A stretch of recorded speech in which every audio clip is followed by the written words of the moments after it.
sensor readings indicate a very large metallic structure just ahead. This is the largest robot you've yet encountered. I suspect it to be Om himself. Exercise extreme caution.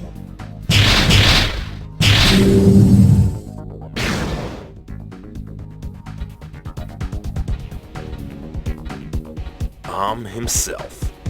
You're a robot too? I don't get it. Why would a robot want to kill all these Corbo? I have my reasons. Your perseverance is impressive, if foolish, Zax.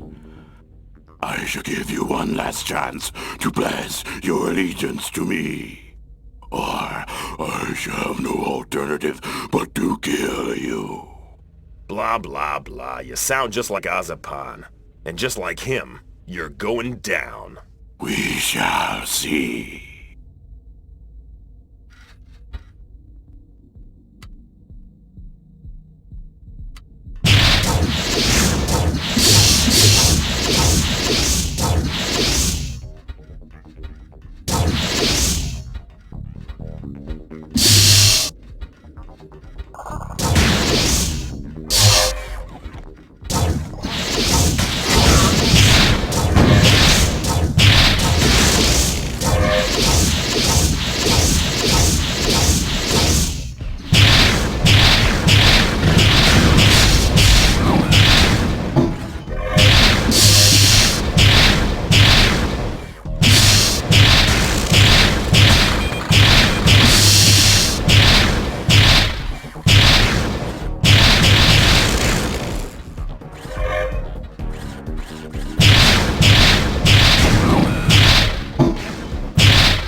that sound.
Mendoza, is dead. Zax, you have saved our people from but I have discovered a horrible secret.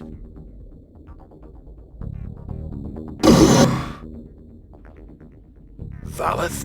What the? Zax, you have made it so easy for me. All my meticulous planning has been in jeopardy from the moment you arrived. But now everything is insured. Huh?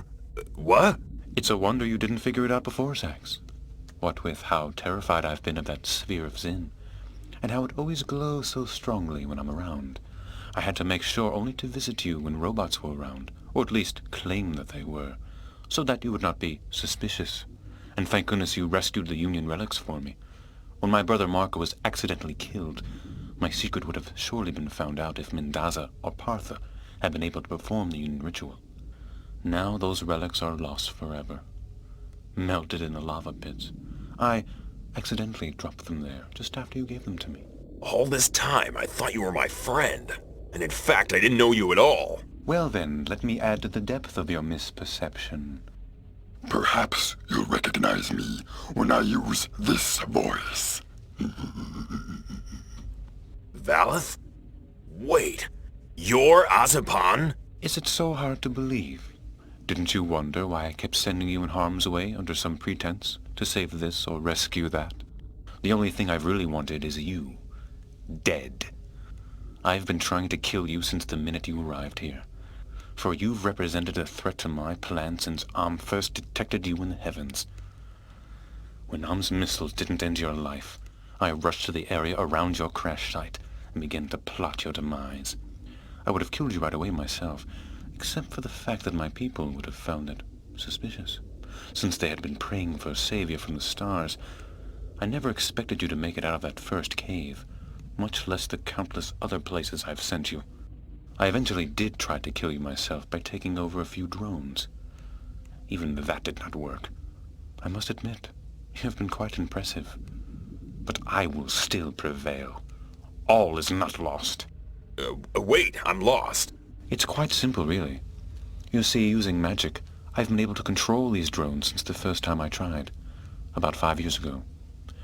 The rest of the Corbo were terrified of them, wouldn't go near them, but not me. I was fascinated by them, couldn't get enough. I'd never seen anything like them.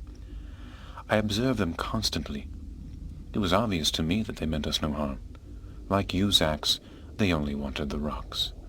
One day while observing them, I discovered that with simple magic, I could get them to stop, start, stand, sit, walk, run, even fight each other. They were completely under my control. I often played with them for amusement. So it was you that made them do all those terrible things to the Corbo.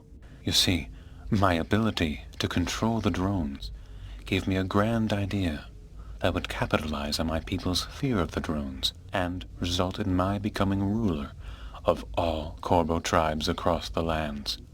It was so perfect. I went to and told him that I would stop all of his drones from working unless he did as I commanded. When he saw what I could do, he quickly conceded and told me he would do as I wished. And what was your wish? Don't you see? All I had to do was convince Chief Marsendor and his son Mendoza here that must be an angry god that required us to worship him. It wasn't hard to convince them when Am's drones, at my command, began to attack some of our villages. Marsendor's 2 eldest sons died in that first attack, so Marsendor listened closely when I counseled him. As his highest shaman, I told him that I'd never seen such magic, and that I was powerless to fight against it, and so Marsendor surrendered, telling that he was sorry that they had offended a powerful god, and that we would be his devoted servants forever. It stayed that way for 5 long years. We did Am's work for him, and converted our ancient temples to his honor. They even decorated some of the drones in ceremonial worship. Then, when the time was right, I came to and told him that the rebellion was to begin. This rebellion would end when I told him the time was right for him to surrender to me. Am's only request was that he did not want to see any of his drones harmed, so I conceded that he could turn a few select Corbo into half Corbo, half drone. He built conversion tables in the caves and, beginning with Marsendor himself, began injecting the feared virus of metal. You can imagine that this caused all the other elders to go into hiding. A wise thing, for they were to be given the virus of metal next. It also planted the seed of doubt in our people and gave birth to our rebellion. It worked so well. Everything was working well. Until you showed up. Glad to spoil your little party. Why didn't you just try to become chief in a normal, peaceful way? Because I would never have become chief. The Corbeaux are loyal people, and they loved Marsendor and his foolish family. Even though they had led us nowhere for hundreds of years, the Corbeaux loved them. I knew that the only way I would ever legitimately rise to power was to convince the Corbeaux that I saved them from a death that Marsendor could not.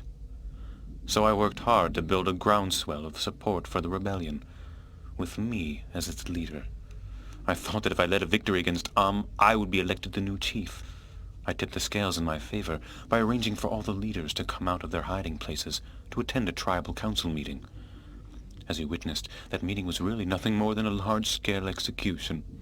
I saw to it that you received an invitation, but somehow you survived.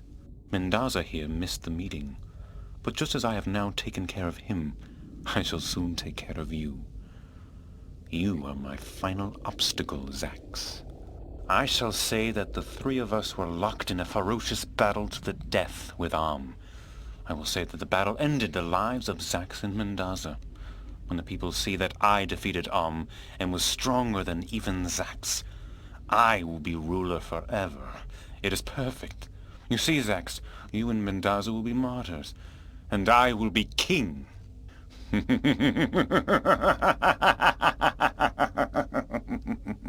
Yes, king. You are beyond evil, Valeth. I will not allow you to succeed. I've heard you say that before. Don't you ever learn? You are the one that will not succeed. Prepare to die, Zax.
Well done, Zax. You have saved the Corbeaux from evil. However, attend to Mendaza. His life signs are weak, but scans indicate that if he receives immediate medical attention, he should survive.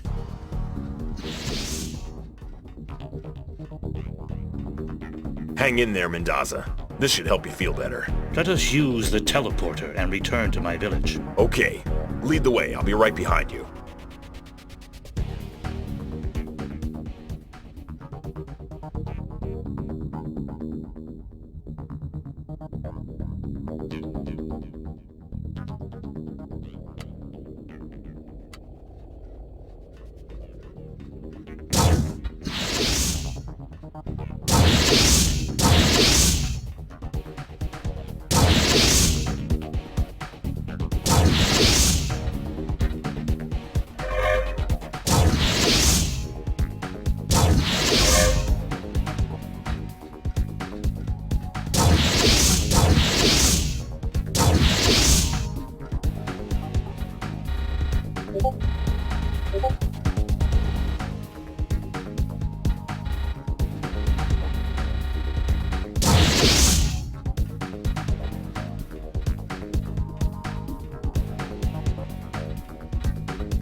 Our savior. My people owe you an unpayable debt of gratitude. You have delivered us from the evil within. Well, I don't know what to say. Zax, I notice that you seem to have an interest in the rocks on our planet. Come with me. I believe I have something that will interest you.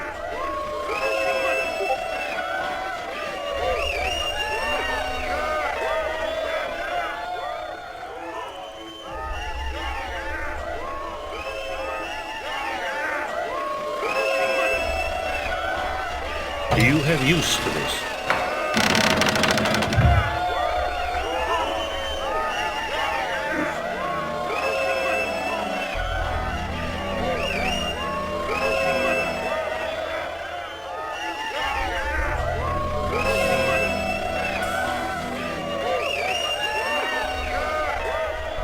You will live in our memory forever.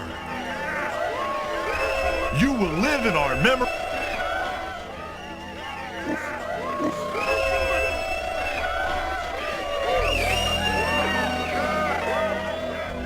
You will live in our... You will live...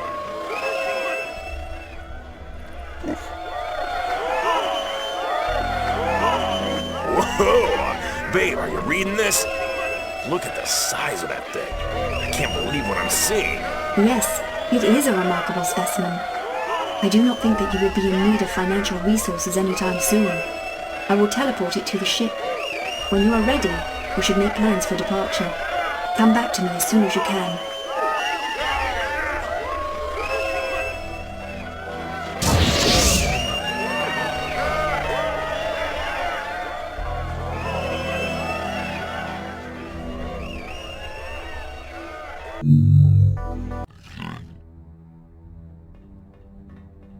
Are you finished with all the repairs? Yes, Zax. All required repairs have been made. We are ready to leave. Let's do it!